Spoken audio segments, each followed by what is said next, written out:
नमस्कार मित्रों, मैं सौरभ गुरु। आज हम संप्रदान कारकम के बारे में जानेंगे।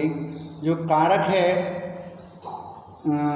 चतुर्थ कारक जो है चतुर्थी विभक्ति संप्रदान है के लिए। संप्रदान में अपन ने क्या पढ़ा? के लिए पढ़ा है। अब इसमें अपन जानते हैं कि के लिए जब कभी भी आता है किसी वाक्य में, तब उसमें अपन क्या करते हैं? संप्रदान का प्रयोग करते हैं। अब संप्रदान में कौन सी विभक्ति? चतुर्थी विभक्ति। ये लिखा है चतुर्थी विभक्ति। अब कहते हैं यस्य कृते किमपि कार्य संपन्नम। कार्य को करने में, जो संपन्न करने में, कार्य को पूर्ण करने में क्या क्रियते तस्य चतुर्थी। जो क्रिया होती है उसकी चतुर्थी विभक्ति संप्रदान कारकम भवति, संप्रदान होती है। जैसे कि महेश,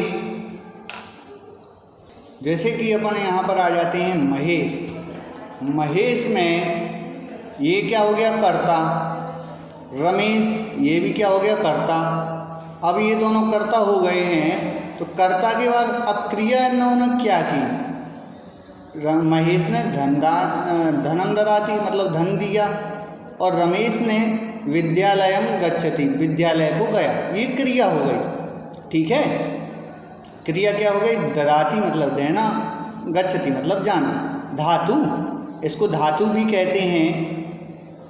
अब ये हो गया संप्रदान में अपन ने देना, जाना, ये संप्रदान हो गया। अब संप्रदान में एक और चीज़ है कि संप्रदान में किसको दिया, क्या किया, किसके लिए किया, किसके लिए दिया। तो महेश ने मित्र के लिए धन दिया। महेश ने मित्र के लिए धन दिया, तो महेशः मित्राय धनम ददाति। तो ये मित्राय, ये हो गया संप्रदान। ठीक है, मित्राय क्या हो गया? संप्रदान हो गया। ठीक। अब यहाँ पर अपन आ जाते हैं तो रमेश। रमेश ने क्या किया? तो रमेश विद्यालयम गच्छति। इतना पढ़ो अपन, रमेश विद्यालयम गच्छति। रमेश हो गया कर्ता, गच्छति हो गई धातु, विद्यालय फिर अध्ययनम, अध्याय नाय विद्यालयम गच्छति। तो ये हो गया संप्रदान। क्या किया? रमेश गया अध्ययन करने के लिए। कहाँ गया? विद्यालय गया। रमेश अध्ययन करने के लिए विद्यालय गया। क्या करने के लिए गया? तो अध्ययन करने के लिए। महेश ने किसके लिए दान किया? तो मित्र के लिए दान किया। तो संप्रदान हो गया के लिए।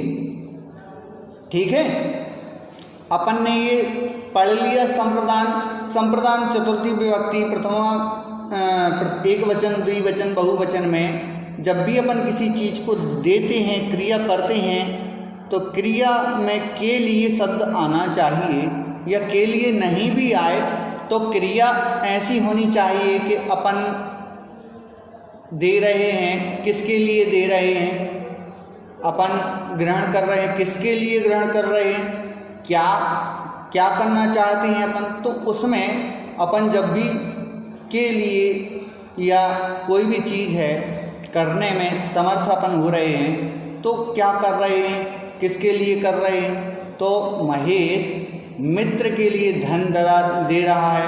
यहाँ रमेश अध्ययन करने के लिए विद्यालय जा रहा है, तो जाता है।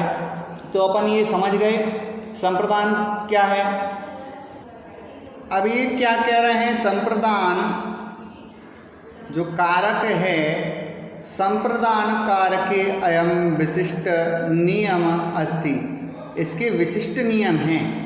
संप्रदान कारक के क्या है? विशिष्ट नियम हैं। अब कौन कौन से नियम हैं वो अपन ने जान ही लिए हैं, तो अपन और देखते हैं। जैसे कि इसमें दिया गया है नमः, स्वस्ति, स्वाहा, स्वधा, अलम, वसट, योगे, पी चतुर्थी विभक्ति योगे पी, कह रहे हैं योगे अपि, योगे अपि चतुर्थी विभक्ति। अब कह रहे हैं चतुर्थी विभक्ति आना चाहिए, है ना। तो चतुर्थी विभक्ति कहाँ कहाँ आती है? जब नाम में नमः, जैसे श्री गणेशाय नमः, नमः आ गया, चतुर्थी विभक्ति हो गई। फिर सर्वेभ्यः स्वस्ति, स्वस्ति आ गया कि नहीं आया?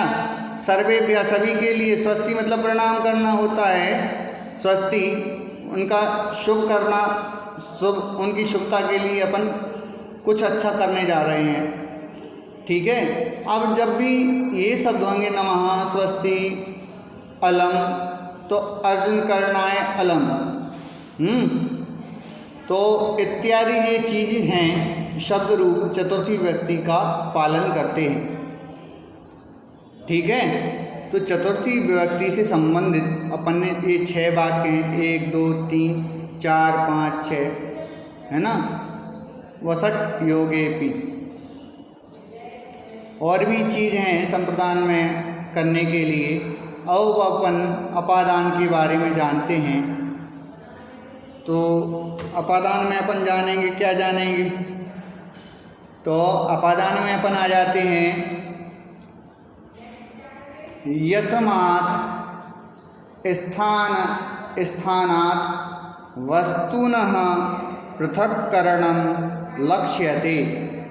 तो कह रहे हैं स्थान, वस्तु, इन दोनों को अलग करने पर, पृथक करने पर लक्ष्यते ततः अपादान कारकम।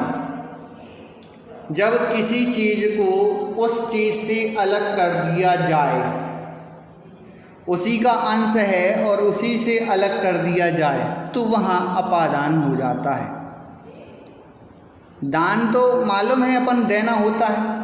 अब अपा मतलब अलग, कारकम मतलब कारक, अलग करने के, अपादान में अलग करने के जो क्रियाकलाप होता है उस दान को पंचमी विभक्ति कहते हैं। उस दान को क्या कहते हैं? पंचमी विभक्ति कहते हैं। अब पंचमी विभक्ति तो अपन ने समझ लिया कैसा है, किसी चीज़ को अलग करने पर उसको क्या कहते हैं? पंचमी विभक्ति कहते हैं। और उसको क्या कहते हैं? अपादान कारकम कहते हैं, ठीक है। अब अपन ने एक और चीज़ समझेंगे यहाँ पर, वृक्षात पत्रम पतति। वृक्ष से अपादान कारक में इत्यादि चीज़ें होती हैं, जैसे कि वृक्ष से पत्ते गिरती हैं। अब इसमें से आएगा शब्द से, परंतु से क्यों आ रहा है? अलग होने के अर्थ में आ रहा है। से का उच्चारण क्या कर रहा है? अलग हो रहे हैं, अलग होने से तात्पर्य होगा उसका। इसमें वो क्या कह रहे हैं? अलग होने से तात्पर्य है इसका। तो अपन पंचमी व्यक्ति के बारे में अपन समझ गए हैं। यहाँ पर वृक्षात पत्रम पतति, वृक्ष से पत्ते अलग हो रहे हैं। पत्रम एक स्थित वस्तु है, वृक्षात वृक्ष भी एक स्थित वस्तु है, परंतु वृक्ष और पत्ते दोनों जुड़े होते हैं।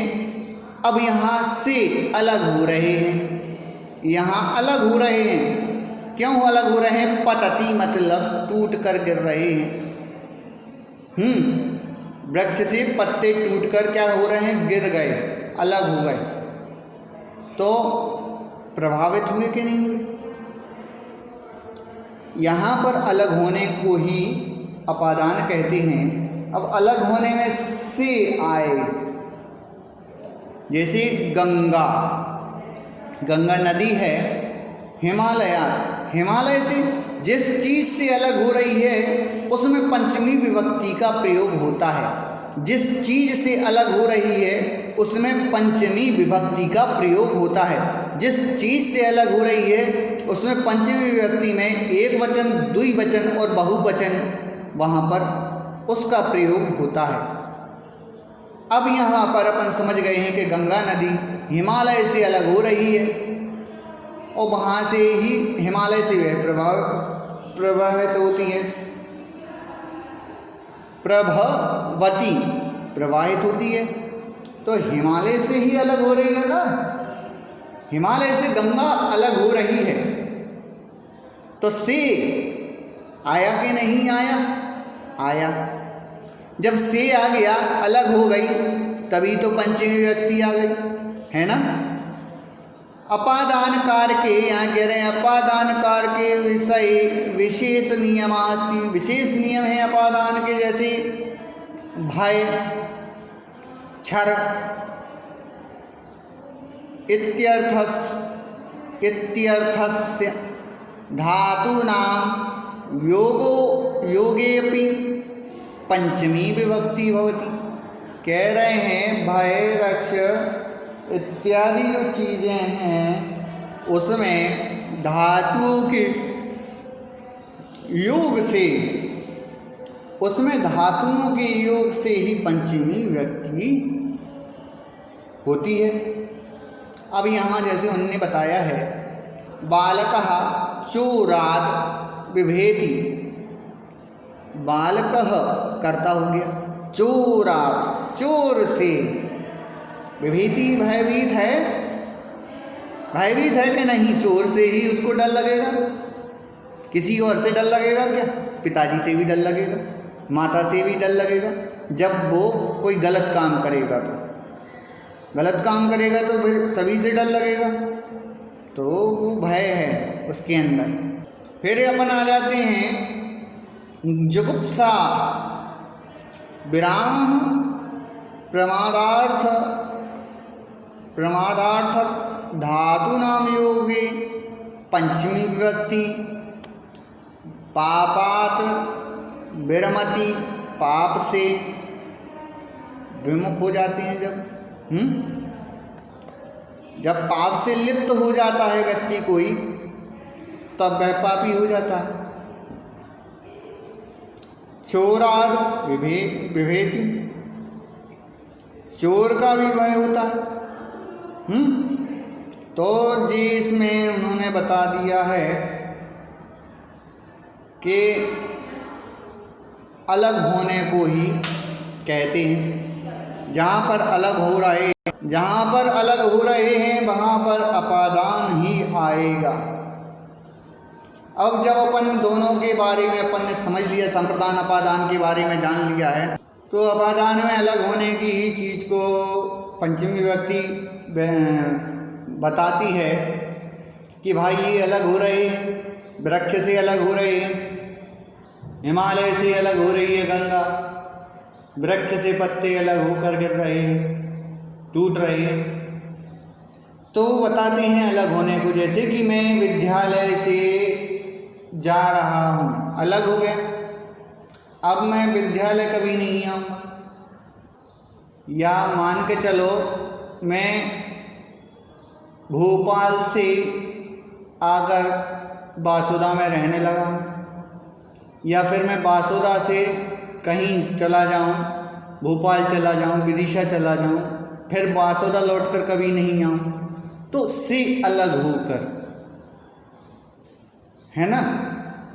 कहीं विदेश से लौटकर यदि कोई आता है, विदेश से लौटकर आएगा अपने देश में, तो वो विदेश को छोड़ के आया कि नहीं आया?